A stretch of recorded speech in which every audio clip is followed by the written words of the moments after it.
yo Allah jokki en kan dina ɗon o tabintina en hoore makka o ƴettita e nder makka aminu dambugal jeetata ɓangal fil imamati fi salati ko fi almagol ka nder julde almagol ka julde julɓe ɓen kamɓe fi maɓɓe o fof ko juɓɓudi to ɓe goɗɗo wona yeeso wona ɗo on ɓe wontira ɓa wona ɗo e teɓɓe ay ka julde ko ɓe waɗa almamijo ɓe fof ɓe ñentina on ɗon ɓe habbitomo ko tuma o habbiti si ɓe habbira tuma o turi si ɓe turo tuma o ɓanti si ɓe ɓanto o sujji si ɓe sujja waɗa non noon o inni wa fihi masailu ngal dambugal masalaji ɓuyno nder ton o wi kono wal maqsudu bil imamati ko faanda almamagal ngal ɗo o wi irtibatu salati al mu'tammi bi imamihi ko humondirgol julde wonɗo e ñentinde on e julde almami makko on rabt irtibat ko liyen ko humondirgol ko jogodirgol julde wonɗo e ñentinde on e julde wonɗo e ñentinede on ngol humondirgol ɗon tawa julde hoɗane no humi e ndewɗa no depandi e ndeɗa ko ɗum faanda ɗo wonde almamagal ka julde sina ɗum almamagal no wuudi harana ka julde almamagal ka laam politique lanɗo tere o ko wiyete ko al imam ma waliyul amr ma alhakim ma alsultan ma no istilah woni joni arrais kono na ɗum to woni ko faanda ɗo ko ka julde ɓawojo on julde mum nden no humodiri e julde almami o wi almasalatu l ula masala arno on e ngal dambugal ɗo man ahaqqu bil imamati ko hombo ɓuri handude e almamiyagal hombo ɓuri jojjudude ɓuri foddude e almamiyagal imma ko kanko atti arde e nokkure nden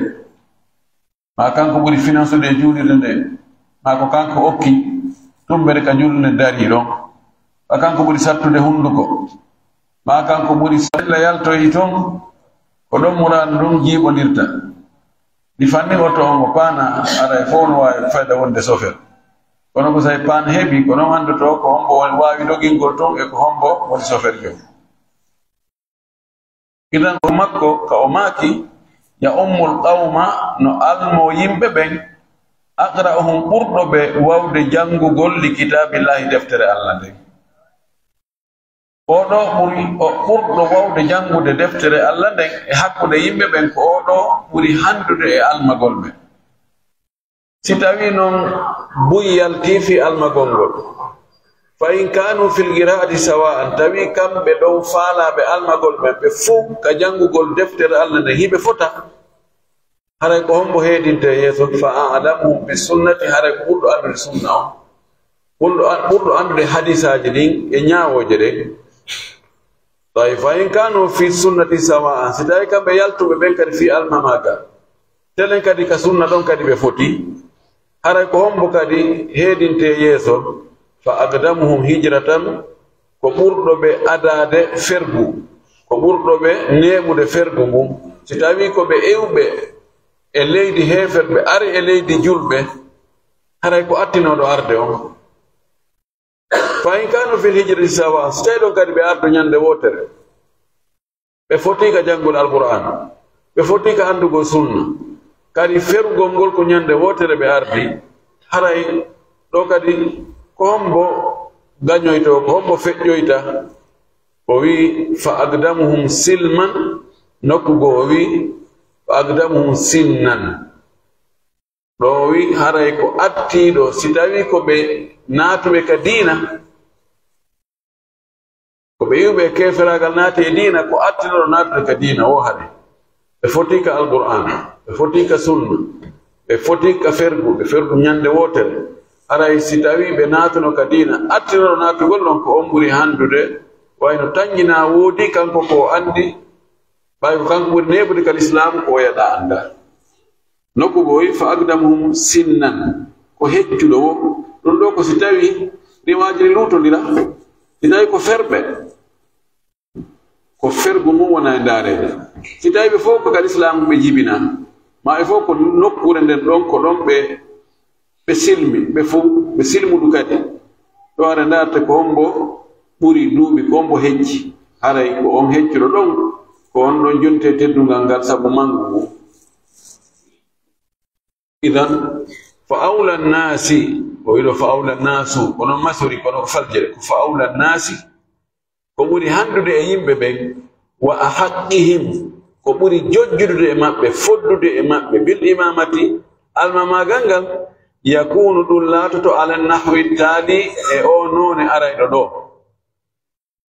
نوني أدل دوني كنو بريوريتي أو في المغنغل كنو أردتا أراي تنتو بودانا gebal ngal do hewtani so poɗani ngal ko heewi ko ngal rukoto goy no yaawi ka o hersi ha sawno neɗɗo no feƴƴa ka o huli kono feƴƴata ka o ronki sayi aroy e piiji goɗɗi go o andoto ɗon kisan ella makko on faiblesse makko on ɗum waɗi postuji poɗodirteɗi ɗi mo gaynata o foti hara o difanaki ɗi si wona ɗum ellaji ɗi andanoki ɗi yaltitay ko ɗum waɗi wono maliki en ko ɓen ɓe inni wano jogiiɗo ella tawa ko heɓiraɗo ni na e dewgal ɗo heɓi ma imo jogii taago mansen ko jukkurum maajo e misal ko lajowo ma o jogii toon ella hoy ma mawɓe makko ɓe kanko ko e dewgal heɓa kono mawɓe makko ɓe wiyeteɓe ko mawɓe makko ɓe ɓenna e dewgal heɓa ɗum fof ko yella hoy so faalayi koye buumo woɓɓe go ronka koye anndude si o yananaali ko wona e poɗonireede ko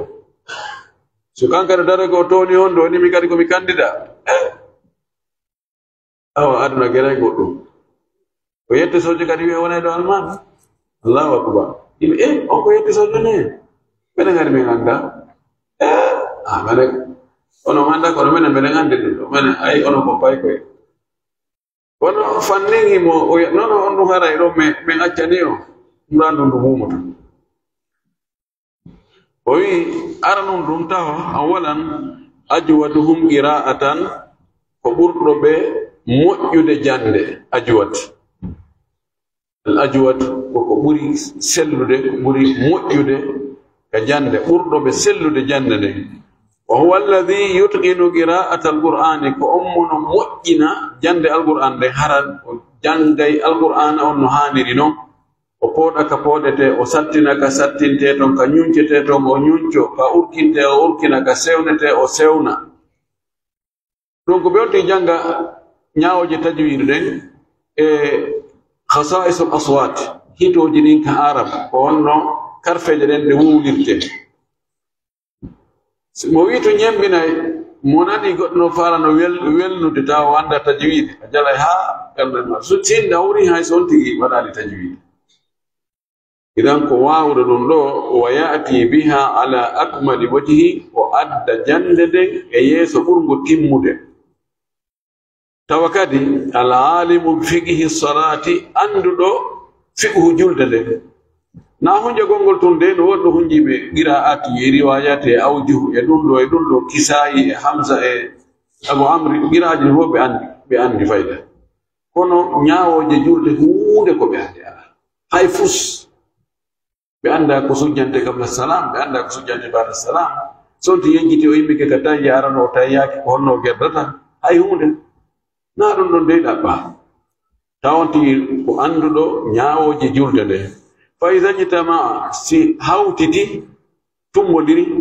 من هو أجود قراءة متوتا وبرد مؤيد جند ومن هو أقل قراءة منه لكنه أفقه أندون يالتدي كانديدا أون توتا وندو غاني مكوكا جند كونوكو أندون بري فامده ويدو قدم القارئ الأفقه على الأقرأ غير الفقيه haray jangowo wawɗo jande tawa kadi no faami ñawoje ɗe ko on ɗon heedinte yeeso edi wawɗo jangude kono anda fiqi on few amma anduɗo fiqhu on bus kono wawata jangude fus to jangi hara no saɓɓiti haray maki waɗaka e mo jandane on boye maɓɓe ɗon ardinte ɗon karama koɓe no yeddodiri moƴƴi woɓɓe enni o fiqhu yo ardine woɓɓe enni janguɗo on wawɗo jande on yo ardine nam wowɗo qur'an on yo ardine oyi fal hajati ila alfiqhi fi lsalati wa ahkamiha ashaddu min alhajati ila ijadati lqira'ati tigi tigi on haaju on e faamugol ñaawoje julde nden faama fii julde nden tigi tigi ko on haaju ɗon ɓuri tiiɗude edi haaju fii waawugol janngugol jande e ɓurde waɗade tajwid waɗi yani wiigol hunjagol qur'an on fof ma hunjona riwayaji yimɓe ɓen ka julde fayda ɓe ɗuuɗa hato jingol e riwayaji ɗin ko janngante ko fiƴi wono marji'iya wono ko yiltite ande ɗo o qira'a ɗo no woodi ɗum ɗo kadi no selli no woodi janngirnoɓe ni ko qira'a sab'iya hono fayda en pratique se en ƴetti tun qira'a gooto pet e jetti joni hafso an asimi e jokki on ɗon tun ala muskila en ƴetti warsh ala muskila fayda wiigol ko ɓe adda qira'aji ɗin fof yimɓe hato ñinamo wono ɓe hato ñinnoge andugo ñaawoji julde ɗe anda har anda tugale julde nde farillaji ɗin sunnaji ɗin si ɗum ɗo bonnama ko ɓe artire si tawi ko ɗum ɗo sujuudu no gayna si ɗum ɗo ardinama e hoore ɗum ɗo ma ɗum ɗo sakkintinama ɗo feññinama ka sutte ma ɗo suɗama ka feññinte andugol nde ñaawde ko ɗum ɓuri hato jinnede mum ko ɗum ɓuri tiirude faamugol ɗum ɗon edi ɗi qira'aji ɗa ko ɗum wasi haray si ardi wana noon faamuɗo on hay si tawi hunjagol makko ngol wona ha ko on ɗon ɓuri handude almamiyagal si feƴƴi ɗon tawi yaltuɓe candidat ɓen ɓe foti e ɗiɗo haray ko hombo heedi ɗon ko hombo feƴƴinoyte o wi haray thaniyan thumma al afgahu al a'lamu bi sunnati refti ɓurɗo faamude fiqhu ɓurɗo andude sunna on fa ida jitama imamani mutasawiyani fil qira'ati si tawi hawtiti almamiɓe ɗiɗo ma faalaɓe almade ɗiɗo hiɓe fota ka jande lakinna ahadahuma afgahu wa a'lamu bi sunnati kono goɗɗo e maɓɓe ko on ɓuri faamude fiqhu on ɓuri andude sunna nelaɗo on hadisaji ɗin ɓurdimal afgahu haray o ɗo ɓurɗo faamude ko o ardinte ko o ɗo jonnete haray o ɗo fooli ligawli sallallahu alaihi wasallam sammako alqamaki fa in kanu fil qira'ati sawa'an si tawi kamɓe yaltuɓe fi almagolngol ka jande ɓe foti fa a'lamuhum bi sunnati ko ɓurɗo andude sunna o ko on jonnete almamagal ngal tammun ɗum summa al aqdamu wal asbagu hijratan min biladi l kufri ila biladi l islami refti ɓurɗo ɓooyude attiiɗo on fergu iwa ka leydi keferagal ara ka leydi l'islam si tawi ko ɓe egguɓe iwi leydi keferagal dogi ari ka leydi l'islam ɗo attiiɗo e maɓɓe on haray ko on ɗon si ɓe foti e ɗiɗa fof haray o ɗo o ɓuroyi ɗo wurdoyi daraja ida kanu fil qira'ati wal ilmi bi sunnati sawa si tawi ka janngol alqur'ana ɓe foti ka andugo sunna ɓe foti haray ɗo ndaarete ko peesirta ɗo haray ko attiiɗo ar iwde ka leydi keferagal ara ka leydi julɓe o ko waɗi oɗo attinotade noddano allah ɗum nayi daraja naya bon summa al aqdamu islaman ida kanu fil hijrati sawa si tawi ɓe foti ɗiɗa fof haray ko attiiɗo silmude o attiɗo narde kal islam o haray ko on ɗon jogii priorité daraja jowabo on summa al akbaru sinnan ida stawaya fi l umuri l madiyati kulliha refti haray ko ɓurɗo duuɓi o ko heccuɗo o si tawi ɗiɗa piiji fof ɓe foti ka hunjagol qur'an ɓe foti ka andugol sunna ɓe foti fergu si tawi koɓe ferɓe ɓe fer ñande wotere si ko ɓe naati ɓe l'islam ɓe fof kadi ko ñande wotere ɓe naati ka l'islam ɗo ɓe gerdi ko ɓi woni ko tiro bi oya tiri marki oya kan tiri marki oya tiri marki ka ha 4e joni ka 5e ɗon gasa goɗɗo wopa aray ko heccuɗo on ɗon kanko o marki oɗa heccaɗo o wopi kanko o ƴetti kuppo o wi ɓuddi man akbaru sinnan ardinte e ɓurɗo e ɓoyde duuɓi o heccuɗo on ligawlihi sallallahu alaihi wasallam fil hadith al madi tamma ko nelaɗo e o hadis feƴƴiɗo ɗo ko o maaki fa in kanu fil hijrati sawa'an fa aqdamuhum silman si tawi ka fergo ɓe foti haray ko attiɗo silmude wo wa fi riwayatin sinnan riwaya goo ko duuɓi na silmugol ko duuɓi waɗi gawɗi sallallahu alaihi wasallam waliya ummakum akbarukum ɗaɗo makanno Malik ibn Huwairith kanko e bappa makko riwaya goyi ko bappa makko riwaya goyi ko kamɓe koɓe sukaɓe iwi nokkure ka woɗɗiti ari Madina jangugol ɓe ari ɓe wi nelaɗo yimɓe amen ɓen ko julɓe kono ɓe anda e hunde dina ɓeɗen ari ɗo yo men jangu ɓen heɓa seeɗa ko men yaha men jangina ɓe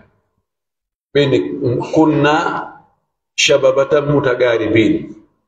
ko men sukaɓe fayda meɗen fota duuɓi e riwaya goo wi Malik ibn Huwairith kanko e bappa makko hono ko bappa gore ɓe ari ɓe jangi ɗon ha nelaɗo soyi e maɓɓe ɓe faalama ɓe wulɗama yimɓe maɓɓe ɗarmaki no gasa wa joni on wulɗama siɓɓe mon ɓen ka ɓeyni na wulɗegol ɓe kono majjere ko men acci ton gonno tiiɗi si a newnani men meɗen wawi hotude min jangina ɓe ɓer ko min andi ɗo ko oɗo Malik ibn Huwairith kanko filli hadis ganda sallallahu alaihi wasallam wonde simo immanade darde ɗimmere ma darde nayaɓere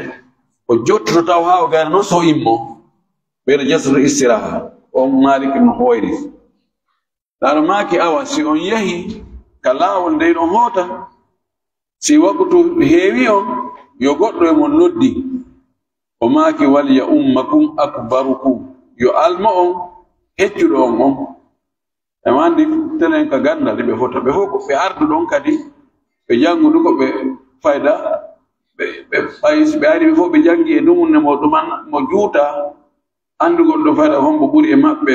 manitade welaafi o wi tum haray heccuɗo on yo on ɗon alma on nokkugo wi waliya ummakuma yo alma on onon ɗiɗo ɗon holli wonde ko ɓe ɗiɗo ɗum ɗon holli ko ɓe ɓuyi ɗo holli wonde hana mangugu e kadi ɗum ɗon kadi koko murajje koko jiccinta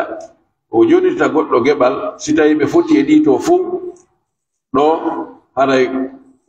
yo mawɗo o yo jonita geɓal mangugu kanko o laamu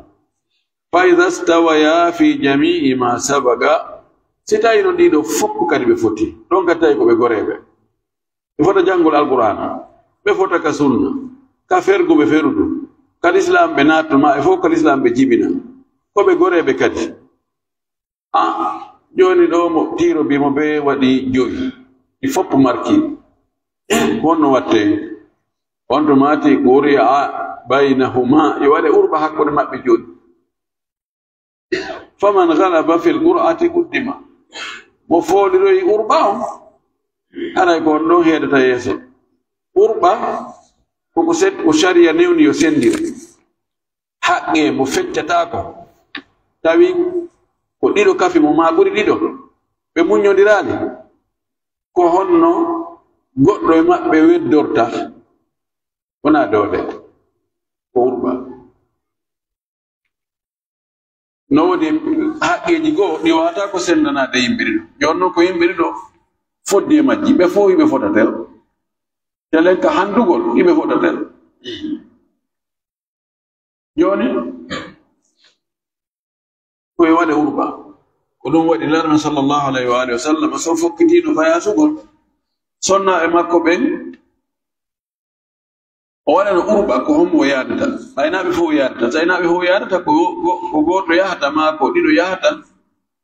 luttuɓe lutta mo ɓeyna min ɗona min luttata min way jon noon na waɗugol hakkunde batajo e botaɗo konno watte laaɗo koye wat urba joni an kadi ko noon waɗirta urba sa faala naɓorde goɗɗo ka umra ɗo ma hayɗa faala naɓorde mo ka hajju ma aɗa faala yarde makko Chine ma Dubai ma Amérique ma Europe wona yawi tun awa hajja kaari e ngal ɗo ko hammi faala yarde mum sina hara ɓe muñodiri e muñodiri ɗella ala kono haha wela fi ɗo haɗa ko yawde urba joni kono noon na urba yette so ɓedde inna joni e kaydi hunku wakko ni ɗum ɗon ƴettoytanani sowndo muɗum naɗo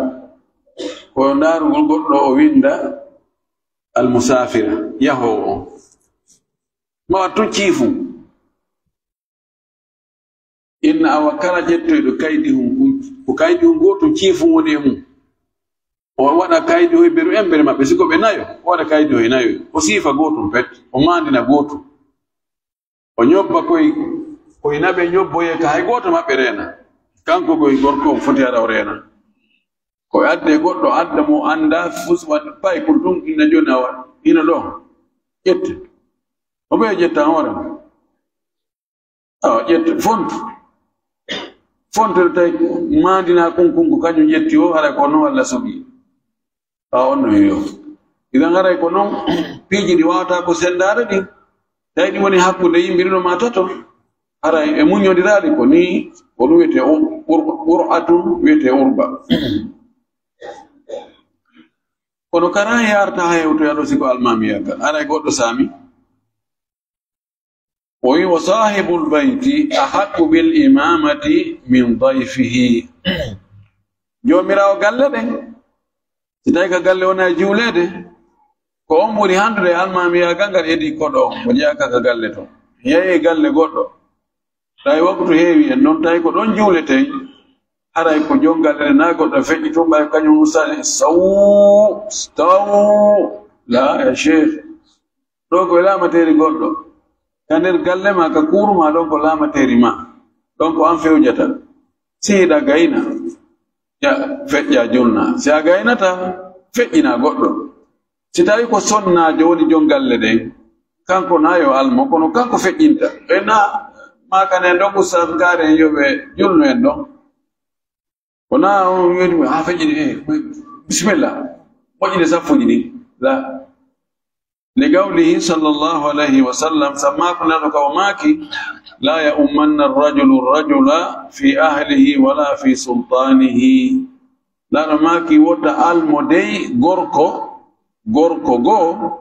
ka ɓeygure makko maka laamateri makko tawi kanko laamiɗo kanko woni préfet ma kanko woni sous préfet kanko woni gouverneur kanko ka ministre makko kanko woni ministre de kippuɗo ɗum ɗo ma kanko woni premier ministre mo tawama ma kanko woni président o ɗo ko kanko julnatama o yamira julno o ko waɗi feƴƴugo tun yeeso ina sawu haray ko yawagol on tigi ko ɓe disene an joni haray almanto en ka so tawino wonti fayda hay wigol alhamdulillah rabbil alamin a wawata wiide ane lamɓe julɓe goo fayda hay huude ko ɓe andi diina ala hay fus yimɓe felaka si tawi goɗɗo ƴetti ka o fuɗɗi ka premiére année ha o gayna jande fes hay ñande wotere e tableau windaka ɗon inde Allah windaka ɗon fiidina windaka ɗon hay hunde ko A plus B ko Paul et Pierre ko ɗum tun o jangi ha o gayni a wiyama wendi ko diplôme oɗo ka gandal diina ko koɗo wanda hay hunde neɗɗo ko jangali ko o andi tan ɗum na wahayo addata kono fo e mon hay so anda ko kanko toɗɗoto inna wayo ceerno kaare yoɓe feƴƴangen ɗon o wi wa kada sultanu ahaqqu bil imamati min gayrihi ko noon kadi lanɗo on ɓuri handude almamagal ngal edi goɗɗo goo e mo wona lanɗo on laamaɗo wa huwa al imamu l a'damu ko fanda ɗo ko almami mawɗo on hoore kaydi ndin hoore teri on li umumi al hadith al madi sabu hunnugol o hadis feƴƴino ɗo كان لما لا يؤمن الرجل الرجل في أهله ولا في سلطانه قبل قليل. وكذلك إمام المسجد الراتب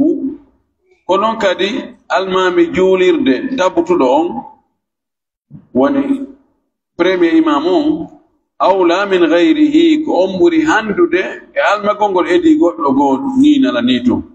إلا من السلطان سنارا كولاندو سيلاندو نغاري هاري نغاندي توتي ينيارا غالمودو وهيران دفنتو كويته كوميوني بريمي إمام دو وسيتاوي من secrétaire général des affaires religieuses en arabe. Ça, ministre secrétaire général des affaires religieuses, colete. Cositavi premier ministre alaba. Ko premier ministre colete, cositavi président en alaba. Idan imam ratib on fannim ben wombe sengo do makko. Nomu be toddi be ben arali aray ko kanko goddo godo aka feddi gol don. Yone yenen aimma rawatib nodudi ta juli na jogi almami be nayo njow fo ko noma be ka secrétariat général des affaires religieuses hari adde na premier imam deuxième troisième quatrième cinquième ngande wa fando itugol dum woni joni ko premier imam on e wallitotoɓe luttuɓe ɗon ɓe fof hiɓe fota sabu ndaarugol probléme ji gonno yaltugol ton ina si tawi premier imam maayi ko deuxiéme o hikkata ɗon si deuxiéme maayi ko troisiéme on ɗon donc joni noon no waɗiri sabuji diwe ƴettoye cinquiéme artire place deuxiéme ma quatriéme jog itte atte place premier imam o si premier imam o maayi ɓen yewtano fi muɗum ndaarugol ɗin probléme ji si tawi ma fof ɓe fota joni fi yo ndaare hara ko ɓurɗo handude on puisque ene wawi joni hara deuxiéme ji on wonna o handa few tawa cinquiéme ji on ko on ɓuuri jogade gandal no wirde noon noon toɗɗagol ngol fayda mahaki laysa maayir ilmiya wona eɓɓirde gandal wona eɓɓirede ko hombonta premier hombonta deuxiéme ndaarugol ɗum no joni hara si tawi premier imam on maayi luttuɓe ɗon ɓe hara ko ɓurɗo handude on ko on watte si tawi wi ko deuxiéme troisiéme quatriéme cinquiéme tawi ko on cinquiéme ko on ɓuri handude wigol ƴettoyamo to artiramo wonta kadi premier wonɗo e wona e haala kono si tawi ɓe fof innama tun ko wallitotoɓe almami o ko ɗon ɓuri welde fiinugo joni awa ɓay ɗo joni wonanoɗo e wallitede o fatike joni ɓurɗo ɓuri handude ɗo ko oustaz kaari puisque ko ɓen ɗon ɓuri janngude ɗo yewtan tawa ko ɗum ɗo ɓuri ɓurta foyƴidirede probléme ji ɗin kono fayda arti ka wonno ɗon arti ka wonno ɗon premier deuxiéme troisiéme almuhim e leyɗe luttuɗe ɗen tawa imamu ratib on ko gooto haɗa non toon noon assistant ɓe on assistant naawigo oɗo ko premier oɗo ko deuxiéme oɗo yani premier secrétaire deuxiéme secrétaire naaɓi fof ɓe fota ɗum ɗon ɓuri yaadude e règle ji l'islamu ɗin gilaneɓe o wi hatta wa in kana gayruhu aqra'a minhu haysi oɗo imamu ratib kanko ɓuri handude almamiyaga nga haysi no woodi ɗon ɓurɗomo wawde jangude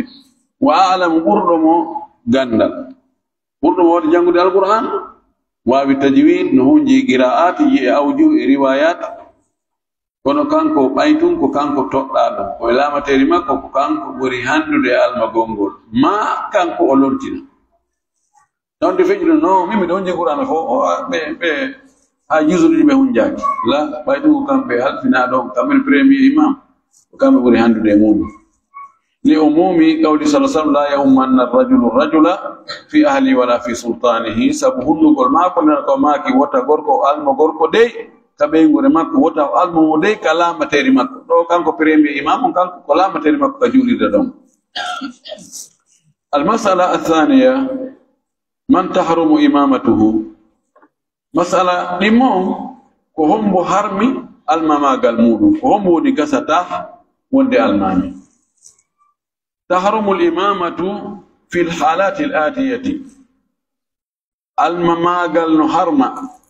إدي الهالي جارو جدو. واحد إمامة المرأة بالرجل sonnajo almagol gorko ngal almamiyagal ɗon ko bongal dagaki ka jumhur karma ko ɓen e nder temedere on capanɗe jeenayo virgule jeenayo no yaari wonde sellata fes dagata ko eɓɓatake few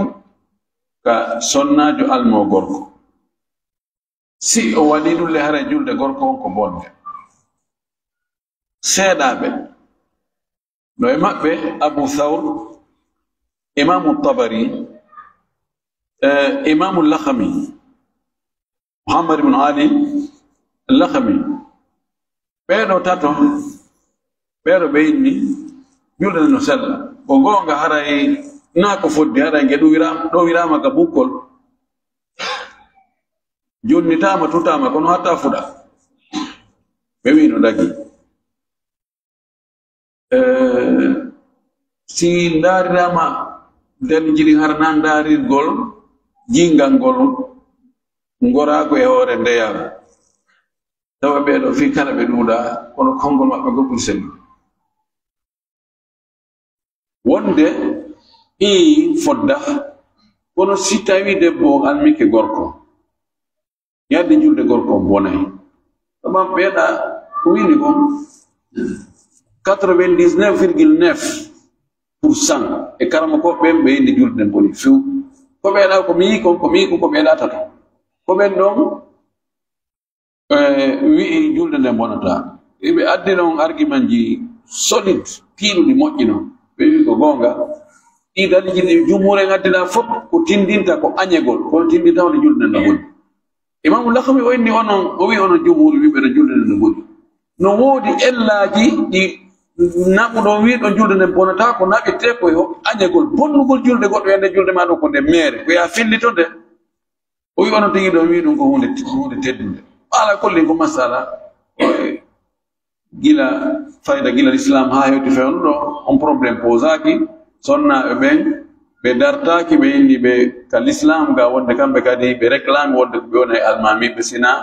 eɗi sahaji feƴƴinori ɗo eɗen ande Amérique ɗum wanno dajja goɗɗo sonnajo ko julɗino toon juma kono yani ɗum no ɗuuɗa moosi on non probléme hato jina yimɓe no wi'itoma ko ni ko ɗuuɗi o wi almamagal sonnajo ko harmu ɗum o wi li umumi qawlihi sallllahu alayhi wa sallam sabu hunnugol makunelaɗo kaw maki lan yufliha qawmun yimɓe jogora maligol yimɓe malatake few wallaw ɓe jonni amrahum fi maɓɓe on imra'atan sonnajo yimɓe ƴettuɓe fimum on foppo watte sokeje sonnajo yo ardo yo fewju yo ɗow yo waɗu no falirawo yo naɓirɓe ko naɓiri ɓe wo kamɓe ɓe woni bukkol ngol kanko woni hoore nde ɗaɗumaki ɓeeɗo jogora malegol few o yinno noon walla amrahum imra'atan ɓe ƴetti fi maɓɓe on ɓe jonni sonnajo siko julde ɓe ƴetti fi julde nden julde maɓɓe nde ɓe jonni sonnajo ko laamu ngon ɓe jonni sonnajo ko few jorne ko teddugal ngal ko ɗon ɗo fof ɓe wi ko kamɓe ko wuutu ɓe gandi ɗum ɗo ko ɓaawo nelaɗo makko ɗo ɗo hadis ko ɓaawo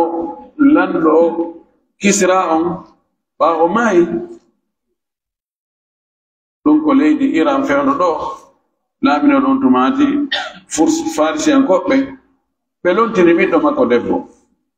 dal makki eɓe ko jiwo ɓe lontini ɓiɗɗo makko debbo nantewma raɓiɗo gorko maki lan yufliha qawmu walla amrahum imra'atan hadisno ka sahih Bukhari ولأن الأصل تأخرها في آخر الصفوف سبلاسل يوم ko sakkitoyagol ka saffuji sakkitiɗi o nennagol o wongol ɓaawo woldugol ɓaawo ka saffuji sakkitiɗi siyanatan laha wa satran sabu reenugol mo hiwgol mo e surrugol mo falaw quddimat si tawi o naɓama yeeso lil imamati fi wongol almami لأصبح ذلك مخالفا لهذا الأصل الشرعي على النوني كلون دي أو دولسل الشرعي كوجو الماكي أخرهن من حيث أخرهن الله واتري بباو نو الله واتري بباو نو فلكن الله أننا في الله صلى الله عليه وسلم صنع بينكو باو بجولينو فيون لادو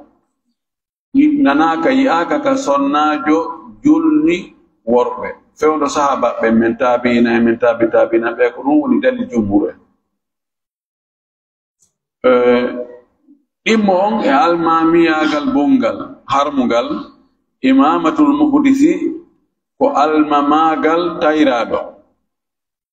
ومن عليه نجاسة المامي وندو يسوبه وهو يعلم ذلك توله مؤندي تتر مؤندي يسوبهم مؤندي كريمه مؤندي والدا يسلجي ما مؤندي جنابه فإن لم يعلم فإن لم يعلم بذلك المأمومون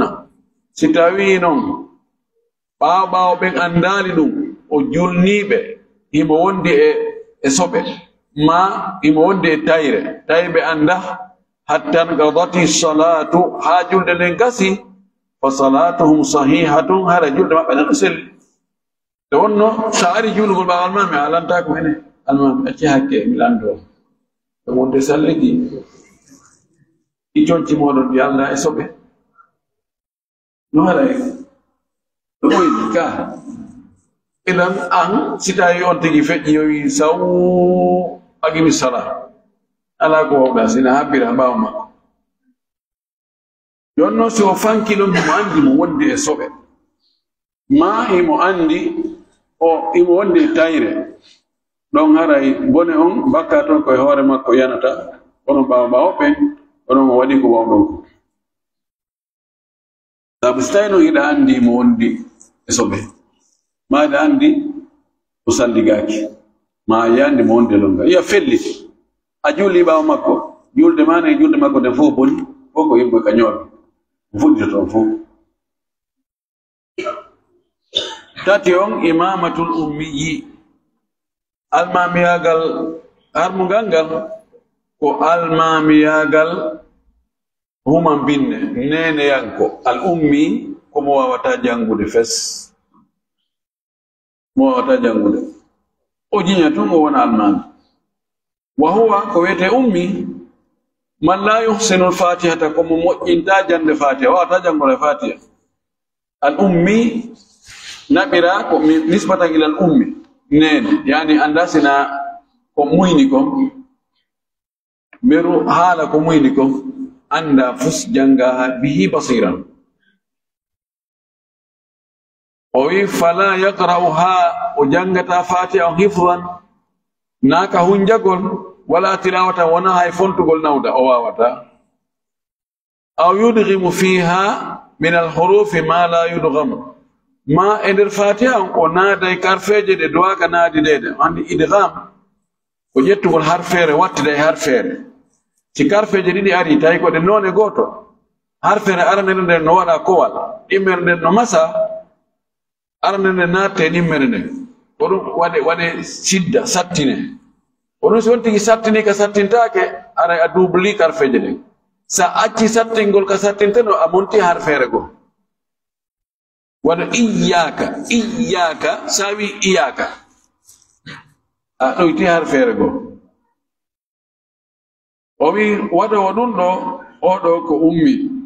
aw yubdilu fiha harfan bi harfin ma hi muwatta harfere go e harfere وانو غير المغضوب والنكيري غا كا ولا ضالين ولا لالين انو فوق واتغول انتغول حرف رغو واتا بلاس ما حرف رغو eden gal arabu karfeje wonde sa sansindiride no wodi karfeje sansindirte ara mana on bonade kono ko buri hewde ko si karfeje sansindirama hay masalen sansindirama wonde mana on bonade few wan an amta sawi an amtu abo nimrano ma an amti owi aw yubdil fiha harfan bi harfin aw yalhanu fiha lahnan يحيل المعنى mahimo bonna jande den bonnugol tawa mana on bona e few itta e mana oɗana ɓay oɗa wona joni an amtu ka an amta Allah ɓe neminɗa an amta alayhim ɓe neminɗa ɓe sa wi an amtu alayhim min ɓe mi nemɓe joni hande kadi a itti wonde nema on ko Allah wone neminde a watti ɗum e hoore ma waɗa Allah damiru debbo an amti aray a haala mana yani a haala ko transféri mana on ittimo ka wonnoɗon naɓirimo nokkugo o wi fa hada la tasihu imamatuhu illa bimislihi li ajizihi an rukni salati oɗo sellata almamagal makko sina hara ko waɓe no woyi ɓidayinoɓe fof ko noon ɓe woyi Allah ɗon ko yulde faabi si ore amma yo almo wawɓe jangude no daga tan ko ɗon ka sonnaɓe to si sonnajo almi ke sonnaɓe na ella ɗon no dagi no moƴƴi so tawi ko sonnaɓe woni juulude taɓe juulil goto si tawi gorko ala ko julnaɓe yoɓe waɗi sonnajo go ko julnaɓe sonnajo retono ummo waraga nelano nomunomo almami ta suudu makko o inni oɗo ko almami ɗo hay waɗanimo noddinowo waɗanimo ɗon mawɗo ko ara noddina ɓeya Abu Thawri e Imamu Tabari ɗum fof ɓe inni o ɓa ko wonde o noddinirta ɗo koye aɗum ɗum ɗon no wawi wonde o noddina ha o gayna fiyo sonnaɓe yaha juuloya toon kanko o yaha ka juulide o juuloya ɗum non c'est possible na ɗum almimu o sonnaji ɗo ummo waraga o almotono sonnaɓe ɓen nene men Ummu Salama imo almotono sonnaɓe e woɓɓe goo ɗum no sella haray ka sonnaɓe almo sonnaɓe taɓe si tawi gorko ala ko almoɓe taɓe juulil feere fiyoɓe heɓu baraji julde jama nde ɓay baraji julde jama ɗo ɓuri baraji julde neɗɗo goto ko juuli kon darajaji 25 ma 26 kono oɗo neneyankojo si tawi ko siwa maɓɓe ara ella ala tayru samai ala ashkaliha tagaw ko nanduɗi wirdata si nanduɗi wirdi ara e probléme ala naya bon e almamagal harmugal ngal imamatul fasigil mubtadi'i almamagal fasigijo sincuɗo bidaji jokkuɗo bidaji o wi la tasihhu as-salatu khalfahu sallata julugol julde ɓawo makko إذا كان فسقه ظاهرا ستاي فاسق يا قال ما قال نفيني ويالتتي ويدعو إلى بدعة هم ند بدعة مكفرة هيفر إنه ونرافض بن ونمعتزلة ونجهمية إيوا بن بهوي بيد جونا تاكي باو مونغوي باي كو بدعة بيوني هيبه ند كدي مودو هيبه وكيلي لقوله تعالى سبكم ولا تودون كهوي أفمن كان مؤمنا كمن كان فاسقا لا يستوون أنك أون دو غمديندو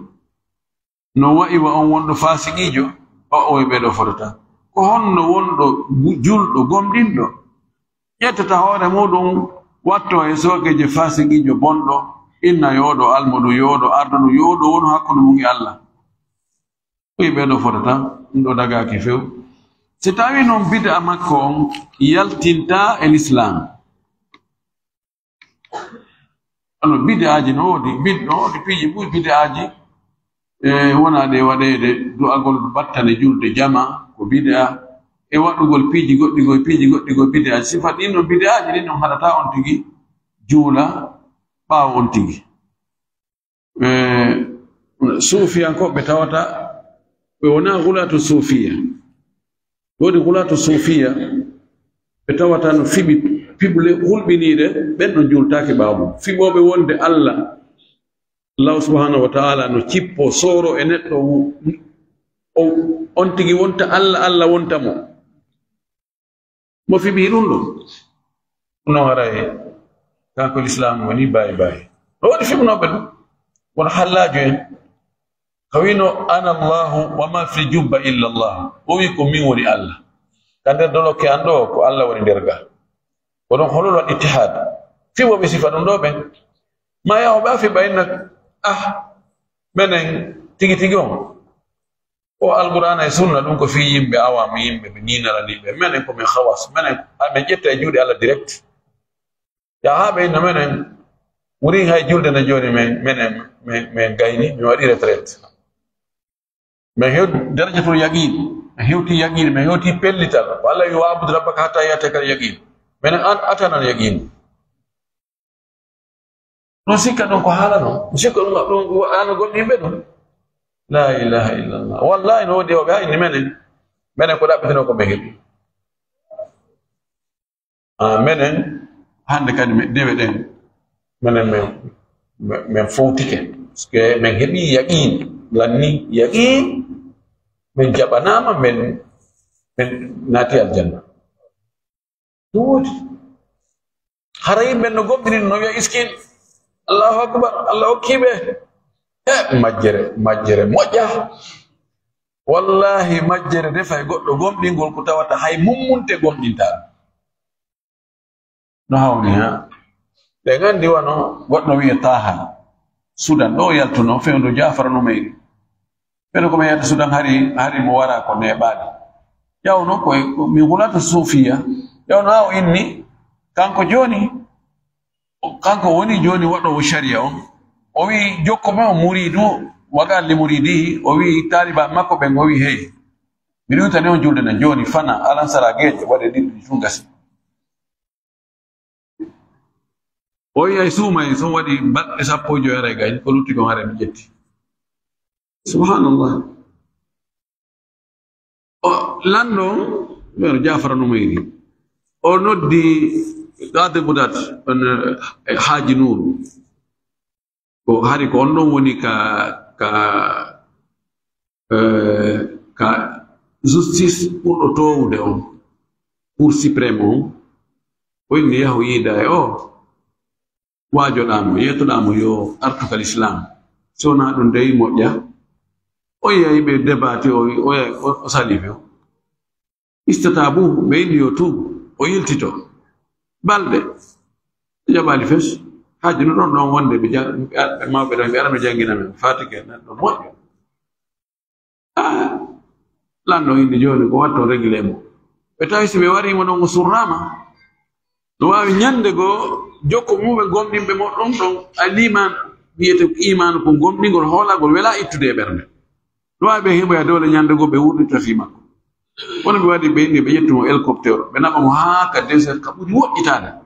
ka tawata ɓe heɓi ko fantenen 400 kilométre hara hoɗo ala ɓe taƴa ɓoggol ngol ɓe accamo ɓe futtoya toon hara goto anda ko honto woni fi makko e majje few nden no woodi ni hulatu sofia hulwini ha feƴƴiti fiɓle goo hiɓe fiɓi toon ɓen ɗon on sifa ɓen ɗon juuratake ɓawma amma sofiyankoɓe ɓe wurduɗen ɗo buy e maɓɓe ɗum ɓe jaɓata ɗum ɓe goɓɗina ɗum ɓe hawlaki ɗum few ɓe jonna wirduji ɓe nasi mo waɗi ɗum ɗo ko tongi mo natugol janno ko o maayugol ɓe andano ɓe yetti ɗum ɓe hiɓe golli hutorde ɓe ɗon no juule ɓawa maɓɓe ɓe noddoɓe bide aji ɗi tawate ɗon bide aji no feeñi ɗi naɓay haa ɗi yaltano tigi diina ɓen ɗon juulatake ɓawa muɗum few jawaɓum ɗum e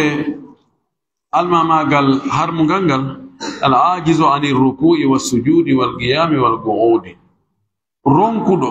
tawa o wawata wadde ruku o wawata turade few o wawata sujjude o wawata darade feewa o wawata joɗade feewa oɗo dagaki fala tasihhu imamatuhu sellata almamagal makko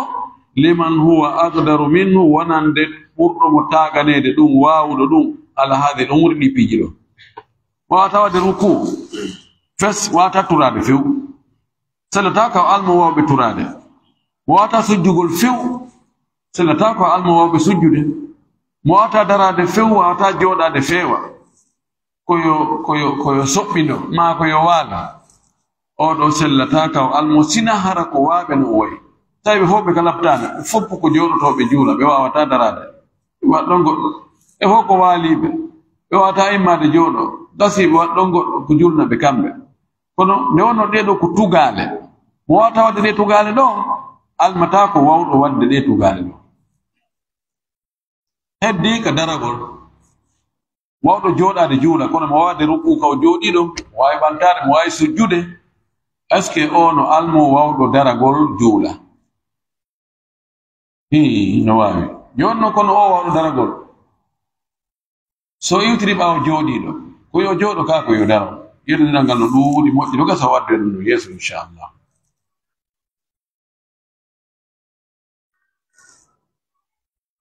المسألة الثالثة مسألة مو من تكره إمامته كم أنيا الماما قالمو حرمة كونو أنيا وتكره إمامة كل من نو أنيا الماما قال كلا إبي أروبي دو واحد اللحان فالجو لحن فالجو جندن هرا كارفد يالتتانو هانيرينو كونو هيوتالي او يناني وهو كثير اللحن كو هيودو فالجوغول والخطأ في القراءة كجنة وهذا في غير الفاتحة هرناك فاتحة دي. أما اللحن في الفاتحة بما يخيل المعنى فلا تصح معه الصلاة أما فالجوغول هرك فاتحة فالجوغول نقول تاوتا نقول بناي معنى فيو نبيرا نقوغو دون غري nden jande don julde sellita e mayre kama madano fejjir non e woni no baba udalika li yawn nabi sallallahu alaihi wasallam ya ummul qawma atrahum kullu kusam lana kamaki yo almo yimbe buddu be wadi jangude thaniyan no wadi wabbe go alhamdulillah ka fatiha ray sibe jangude hare no sindi kono sibe jettoyi corte go do ko don non nanata jande jiboda dum do ene ko arabu nikah mbeɗangiwa sangare ni ka ko kamsal mi giti ko on tan mi ari e nokku goto subaka heewi men ɗon min ari ɗo mi juulugo mi nani ɗo jande mi Allah tagi mi nanari sibande jande ɗon ari koko mi nanoy fof wi amin mi andi jaka jaako fate wona e jangede ɗum allahumma musta'an Limon man amma qauman wa hum lahu karihun jay alma magal anyangal on almido yimbe tawa be fala kam fiu be ida ko almato ko fejja tombe fo mo be poda hunduko be ndari dina kono ala ko be waalo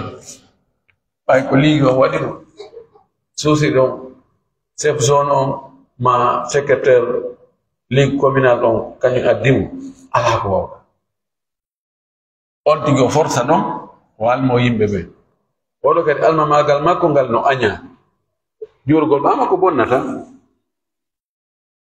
aw yakrahuhu aktharuhum maɗum hay senaɓe fof kono ɓurɓe ɗurde ɓen no añimo onda goɗɗo fayda ko ñakkini o ara no wotto seeɗa yimɓe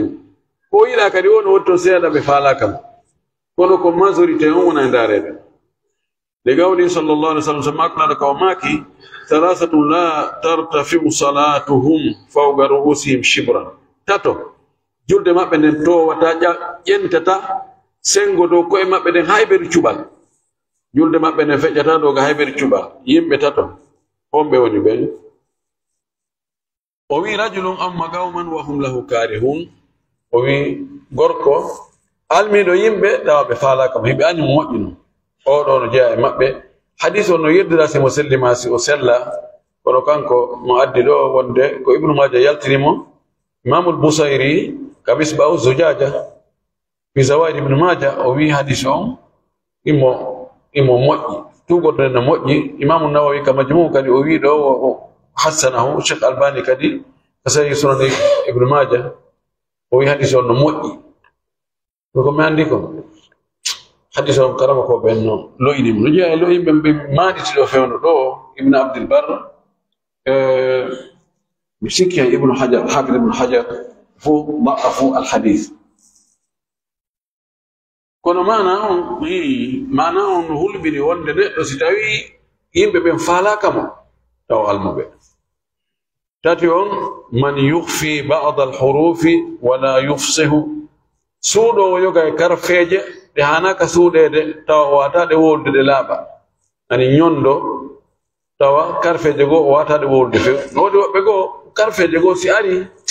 be jogi problème majje dengal gal do manaki wanu go va sha fa metani be fi be suuda ay suuda tanoki وكذا من يكرر بعض الحروف كالفاء ونو منو فيلتو يوغا كارفيجي ونو بين الفاء فالذين هرا انتي ما اي او ولا حرف لا ف ونفاجي كرر فاء كالذي صفر بين الفاء والتمتام تتتتتا المماو وبي كالفاء الذي يكرر الفاء والتمتام الذي يكرر التاء وغيرهما وذلك من أجل زيادة الحرف في القراءة سبرون دونك أنيرا كو بيدي حرفير إدر جاند ماكولين أمي كاونتي في اللي حرفير او ما كاو ساتري كساتري تاكو هراي وبيدي حرفير